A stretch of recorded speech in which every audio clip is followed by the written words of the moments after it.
your bread and butter guys, Tech Hub, RansomHub, have had some issues recently. Fill me in on this one. Well, I reckon it would have been maybe 2 months ago. We were branding RansomHub as the new Lockbit. You know, they're the most prolific group in the world. They were bringing in affiliates left, right, and center. Everybody was operating under their banner. And then a couple of weeks ago, they just vanished. So their leak site was offline. There were negotiations that were live and active, and they just disappeared. And then there was starting to be some rumorings coming out of, you know, industry folk around potentially some internal disputes and some issues around the internal operations of the business that's resulted in a fair bit of distress and potentially some fear of law enforcement as things are starting to crumble. Yep. And, you know, come riding in on a white horse a couple of days later is this group named DragonForce that have now started up a new leak site for RansomHub powered by DragonForce. So there's now this, we're still waiting to see what it looks like in action. There hasn't been any new leaks published. There hasn't really been any activity on this new site, but it's been running for about 2 weeks, and probably anticipating pretty soon we're going to start to see some breaches being published by RansomHub, who are now a subsidiary almost, or managed by DragonForce. That blows me away. It just shows that they're just like any other business, right? They have the growing pains. They have all the political stuff that comes with a growing organization. I find it fascinating. Yeah. And like they're a ransomware-as-a-service model. So there's different affiliates with different skill sets, and they've all got different paydays they're expecting as well. So like it's going to be interesting to see where all these affiliates land, and if they do decide to go under DragonForce or something else. I don't know what your thoughts are around that, Caleb, if there's sort of anything that we've seen. Yeah, I guess from our perspective, we've seen the kind of back end of how they actually operate, and it's a very haphazard business model. You've seen individuals that are working under these names, but it doesn't necessarily mean that a bad guy, in this case an attacker, can't work under the RansomHub name and the Kira name and the Lockbit name. They can operate under multiple different names, but they're still the same attacker, and they will just get the benefits from different groups as they see fit. And we've seen this first case scenario. In a couple of instances, persistence is a really good way to attribute it to the actual individual performing the attack rather than the group. And we've seen persistence mechanisms tying back to IP addresses across different groups.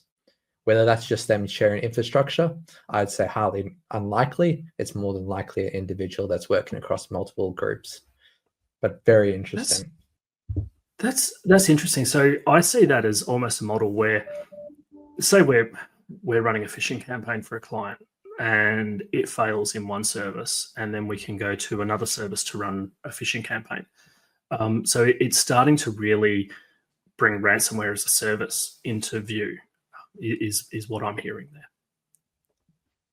Yeah, it's just a brand name at this point, I'm starting to think. And, you know, Lockbit they were kind of the big guys at one point, and everyone knew about Lockbit and it was widely publicized, but Lockbit doesn't really exist at the moment. And now RansomHub, 2 months ago, we're saying, oh, RansomHub is going to be the new Lockbit. And we might just see this whole cycle of filtering through brand names, but realistically, it's the same people doing the attack. That's scary. That makes it much harder to attribute, I believe, from the SOC point of view. Anyway, I don't know how you guys hit in deeper, but that makes my life a lot harder. Yeah, and the negotiations are all different, right? There might be one person that's doing the negotiation and another person doing the attack. So you might go from one group to the next, and really hard to predict what to expect. So it's like dealing with operations on one hand, and then sales and customer or account managers on the other. My gosh. Exactly, yeah. Yikes, that's huge. So what can we do? I mean, ransomware's everywhere, right? I know organizations are taking appropriate steps, but is there anything that you guys have seen lately that you think organizations really need to be doing?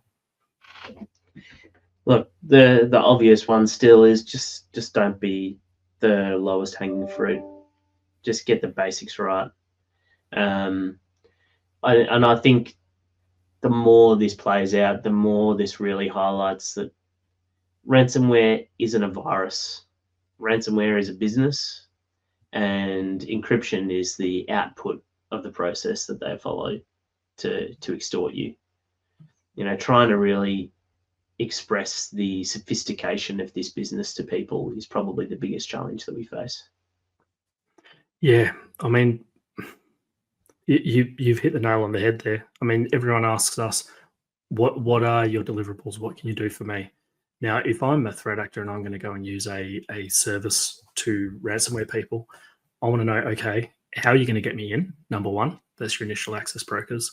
Number two, how are you going to help me move around the environment, find the crown jewels, export the data?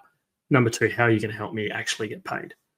And they have to make this so quick and easy for people that it's almost getting to a point where it's point here, click here, do this.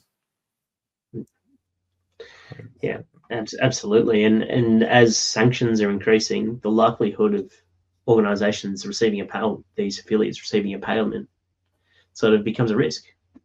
Because if a group gets sanctioned, all of a sudden they're not going to get paid no matter how bad it is. So that's the other thing is these groups are now just spinning up and shutting down as fast as you can possibly imagine. And it just makes sanctioning anybody that we do actually identify pretty much useless. Yeah. And look, and this is a question without notice. I apologize. I have a habit of going off topic. You guys will find this out. How easy is it to decrypt? If you do receive the decryption keys, these things are quick to encrypt. Are they really bad at decrypting?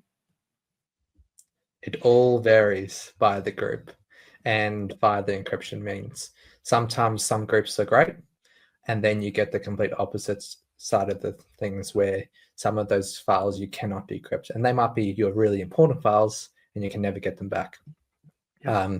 There's a really good, we use a negotiating firm called Codeware, and when we do go down those avenues, they will give us a little bit of insight into what to expect, and then they will also pull apart the keys and they can make their own decryptor, which has a lot more success. But you're buying something from a threat actor, what can you really expect, right?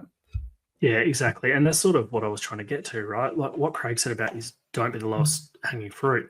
At the end of the day, even if you've got the money sitting there to pay a threat actor, don't think you're just going to be able to snap your fingers and be back online quickly, because the business interruption and the impact can carry on for a very, very long time from what I've seen.